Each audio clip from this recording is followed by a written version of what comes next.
Ya, Anda kembali bersama kami dalam Lunch Talk, masih membahas mengenai sambut MotoGP di Indonesia. Nah, Pak Suhari, tadi Anda mengatakan bahwa memang sirkuit di Sentul ini dibuat emang untuk kayak seperti ini ya, drive test aja ya. Betul. Nah, tapi kalau dilihat memang secara fisiknya, ini emang harus apa sih kalau memang diperbaiki supaya sesuai dengan standar MotoGP secara fisik? Ya, jadi secara fisik ya, panjangnya juga harus atas kekuatan apa itu permukaannya juga harus diperbaiki. Ya. Oke.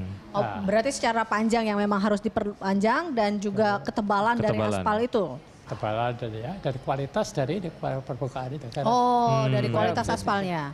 Jadi supaya jangan slip. Oke. Itu macam-macam betulnya. Dan itu berarti membutuhkan proses yang panjang kah untuk memperbaiki itu? Ya, pertama kalau kita lihat di Sentul itu kan sangat terbatas. Hanya untuk memperpanjang aja harus menggusur tanah orang. Bahkan di sana itu kan di dekat sana itu ada hotel ya. Nah itu kan kena gusur. Bisa-bisa nanti nyambung dengan apa itu gedung pertemuan. Oke, yang ada di sana. Berarti Anda menurut Anda kira-kira untuk proses sekitar 1 tahun ya berarti ya untuk mengejar ketertinggalan itu kalau misalnya jadi nih, itu kira-kira untuk 1 tahun cukup nggak sih Pak untuk memperbaiki itu semua? Menurut saya deh. Berapa menurut Bapak waktu paling standar untuk bisa menaikkan dari kalau ya tidak C ada ke A? hambatan-hambatan administratif atau hukum ya saya kira lebih dari 2 tahun. Oke, lebih dari 2 tahun. Nah, ini apakah masuk dalam rencana Pak Gatot yang sudah ada? Kita lihat ya, Pak Gatot juga dan pemerintah sudah memiliki plan A dan plan B. Ada 2 plan di sini. Pak Gatot, ini kalau kita lihat mungkin masyarakat pun masih pun bertanya, benarkah atau ada rasa pesimis karena betulkah kira-kira bisa kekejar ketinggalan ini selain dari 2 PR yang tadi ya Pak Gatot ya terkait dengan kontrak dan juga Kepres tadi. Nah kalau kita lihat dari kesiapannya juga, ini seperti apa sih sebenarnya kalau kita lihat apakah memang masyarakat atau pemerintah juga sudah mempersiapkan itu termasuk dalam plan yang tadi rencana 1 dan 2-nya? Baik, terima kasih Mbak. Jadi memang betul kalau masyarakat masih underestimate, masih meragukan tentang kesiapan rencana MotoGP di Sentul gitu. Karena tadi kalau Pak Tua mengungkapkan bahwa idealnya sih 2 tahun, itu sudah kami peroleh informasi seperti itu. Tetapi dengan berbagai skenario yang ada, itu bisa dimamatkan menjadi 1 tahun gitu. Nanti detailnya itu akan muncul di master plan. Kemudian yang kedua tadi sebelum break saya terlanjur cerita tentang plan A, plan B. Jadi tentang masalah financial support, rencana semula itu akan kami lepas kepada kalangan dunia usaha langsung. Tetapi kita tahu bahwa sekarang kan ekonomi sedang declining. Sementara kita harus berpacu dengan waktu untuk melakukan renovasi yang tadi memang teorinya harus 2 tahun, tapi harus kami mampatkan. Nah sekarang akhirnya dibalik, oke lah, yang dikomersialkan itu kita tutup dulu, ditalangi oleh pemerintah dengan asumsi nantinya event itu kan nilai jualnya luar biasa. Nantinya kami akan menginvite kalangan dunia usaha. Pertama misalnya dari aspek penamaan. Ada kemungkinan misalnya namanya menjadi Indonesian atau International Indonesian MotoGP bla bla bla bla nama company-nya. Kemudian untuk itu baru 2017. Dan 2018 kita jual untuk branding yang lain. Jadi tetapi itu adalah pikiran berikutnya, yang penting adalah pemerintah masuk dulu anggarannya. Kemudian yang kedua yang juga perlu kami sampaikan adalah sekarang mungkin jujur saja sebagian masyarakat juga tahu, maksud sih Kemenpora bisa faktanya di APBN 2016 kayaknya baru ngucurin uang 5M. Ya, ini kami tidak ingin berbohong gitu. Memang betul, kami hanya di APBN 2016 baru 5M. 5M itu judulnya memang baru misalnya kayak DP untuk fasilitasi penyelenggaraan. Tetapi nanti kami akan menggunakan pola apa yang disebut kalau dalam bahasa anggaran itu RAPBNP. Jadi APBN perubahan. Dan itu harus kami kebut dibahas di bulan Februari. Jadi memang waktu itu kejaran sangat mepet banget. Ya, gitu. Pak Gatot, kalau kita tarik ke belakang gitu ya, awal mula komunikasi terkait dengan inginnya Indonesia menjadi tuan rumah MotoGP di musim 2017 itu kapan? Tahun berapa sudah ada komunikasi itu, Pak Gatot? Jadi semula itu komunikasi antara pihak Dorna dengan Pak Aris Yahya. Jadi di awal tahun 2015 antara Menteri Pariwisata kita, Pak Arief Yahya dengan pihak Dorna. Kemudian muncul ide, karena ini kan tupoksinya, scope of work-nya kan olahraga, sehingga wajar kalau kemudian Pak Arief Yahya kirim surat kepada pihak Dorna. Artinya kalau itu surat itu di sekitar bulan Juni, intinya adalah apapun yang terkait dengan masalah MotoGP itu bukan ranahnya langsung Kementerian Pariwisata, tetapi ranahnya langsung Kementerian Pemuda dan Olahraga. Kemudian kami ambil alih. Dan setelah itu pun kami juga harus appreciate pada Pak Arief Yahya. Pak Arief Yahya tidak lepas begitu saja.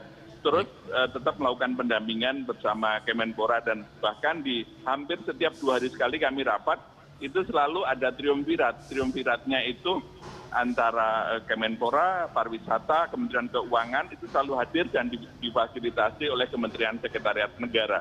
Karena ujung-ujungnya adalah dalam rangka untuk tidak hanya mengejar kepres, tapi juga mengejar masalah anggaran.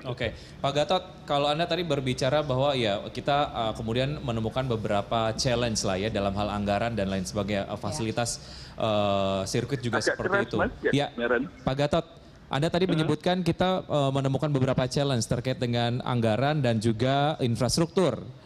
Apa yang kemudian membuat Kementerian Pariwisata dan juga Kemenpora pada saat itu ketika mulai komunikasi terkait dengan penyelenggaraan MotoGP tahun 2017 ini yang akhirnya kemudian merasa percaya diri bahwa 2015 menuju tahun 2017 artinya akan ada 2 tahun persiapan lah itu akan ideal gitu ya. Apa yang membuat kita kemudian cukup percaya diri untuk menawarkan hal ini, Pak Gatot?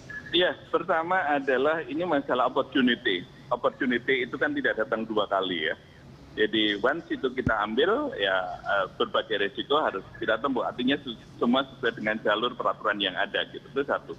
Kemudian yang kedua adalah komunikasi kami dengan Dorna itu kan intens. Kami intens dan Dorna tahu persis persoalan yang ada di Sentul, persoalan kami dengan anggaran mereka tahu persis. Terus sampai kemudian sampai pada suatu titik temu bahwa ini yang dibutuhkan hanya masalah regulasi dulu. Regulasi tadi saya sebut LOI, kemudian masalah kontrak dan juga kepres gitu. Itu yang kedua. Kemudian yang ketiga kami tadi saya sebut menggunakan konsultan asing Herman Tile, dalam arti Herman juga tahu persis bagaimana kondisi yang ada di Sentul, dan yang terakhir yang juga tidak kalah pentingnya adalah kami bermain dengan aspek masalah prioritas. Bahwasanya sekarang jujur kami akui prestasi olahraga Indonesia kan menurun. Di sisi lain kami juga sibuk masalah Asian Games.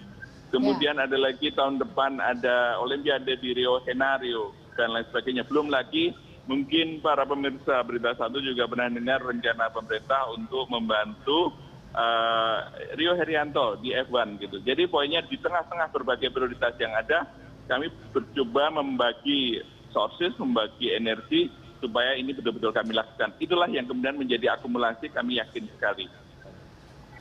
Oke, berarti memang kalau kita lihat tahun ini akan menjadi tahun yang begitu banyak karena Kemenpora pun harus menyiapkan beberapa persiapan dari mulai SEA Games di 2018 sampai dengan rencana untuk MotoGP ini di 2017.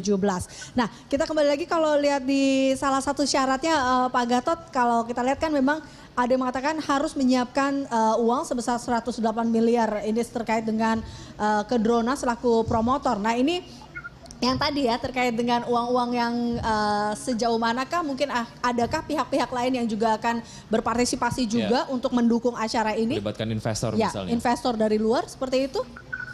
Ya, kalau seperti yang saya sebutkan tadi, semula itu ya skenario pertama kan investor yang kita undang dulu. Ya. Tetapi ternyata ekonomi kan declining kan Mbak ya, gitu. Kami nggak mau ambil risiko, ya udah pemerintah pasang badan dulu deh gitu. Meskipun kami nanti juga harus berkonsultasi dengan anggota dewan yang terhormat di DPR gitu. Nah, tetapi nanti harapannya kalau nanti ternyata itu bisa diatasi, sudah ditalangi. Nah, harapan berikutnya adalah nanti baru kami mencari investor. Nah, tapi negara juga nggak mau rugi gitu. Skenario yang akan kami sampaikan kepada anggota Dewan adalah nanti bahwa apapun revenue yang diperoleh setelah dipotong menjadi haknya Dorna, itu harus dikembalikan kepada negara dalam bentuk PNBP atau pendapatan negara bukan pajak.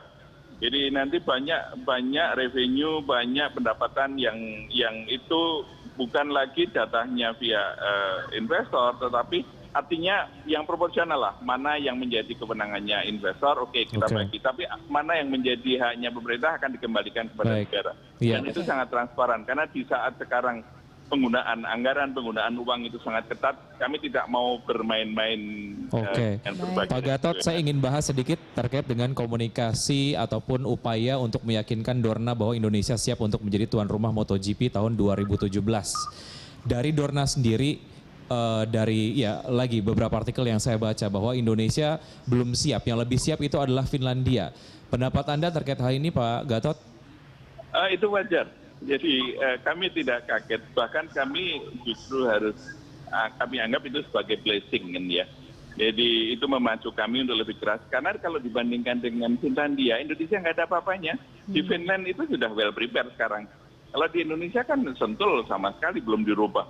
Dan itu adalah Sentul itu bukan didesain juga untuk MotoGP gitu. Jadi wajar. Dan lagi kan sekarang kan namanya juga teknologi informasi sudah berkembang. Apa yang terjadi di Indonesia itu dimonitor terus oleh Dorna. Sama dengan kejadian, kalau boleh saya agak apple to apple dengan masalah Asian Games. Asian Games itu via OCA, Olympic Council of Asia. Itu dalam 1 tahun saja sudah bawelnya minta ampun. Sudah mengatakan Indonesia harus lebih cepat untuk persiapan GBK dan lain sebagainya. Dan itu hal yang wajar, pemberitaan tentang masalah Finland. Gitu. Oke, baik. Ini kan kita kalau memang membandingkan dengan Finlandia, kita memang harus lebih kebut ya, seperti itu ya. Kita kalah, jujur, kita akui. Untuk misalnya kemarin kalau Dorna harus milih, mungkin bisa saja milih Finland, tapi yang dapat campurkan Indonesia gitu. Oke. Baik, kita akan membahas lebih lanjut Pak Gatot bagaimana sekarang sejauh ini koordinasi baik pun kesiapannya yang telah dilakukan itu seperti apa. Kita akan membahasnya lebih lanjut di segmen berikutnya. Tetaplah bersama kami di Lunch Talk.